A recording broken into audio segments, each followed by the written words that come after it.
ახლა თემებით განვარსებთ გამოშვებას. თბილისის მარათონი წელს უკვე მეხუთე თბილისის ზღვაზე ჩატარდება. საქველმოქმედო ღონისძიება 25 ოქტომბერს არის დაგეგმილი.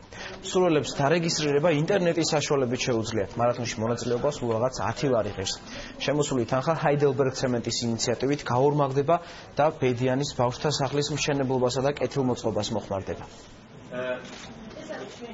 მარათონის შედეგად მობილიზებული თანხები უსახკარო ბავშვთა სახლის მშენებლობას გვარდება და სოციალური თვალსაზრისითაც განსაკუთრებით ხაზგასასვლელია. სწორედ ამიტომ თბილისის მერია აქტიური მხარდამჭერია ამ მარათონისა და ტექნიკური მხარეები, რაც მარათონის უზრუნველყოფასთან არის დაკავშირებული, სრულად იქნება თბილისის მერიის მხრიდან ორგანიზებული. ეს არის ტიპიური მაგალითი თანამშრომლობისა, რომელიც კერძო კომპანიასა და სახელმწიფო უწყებებს შორის არის. ჩვენ წელს ჩაგვერთო თბილისის მერიაც, რომელიც აუცილებელია ასეთი სახის მარათონებისთვის.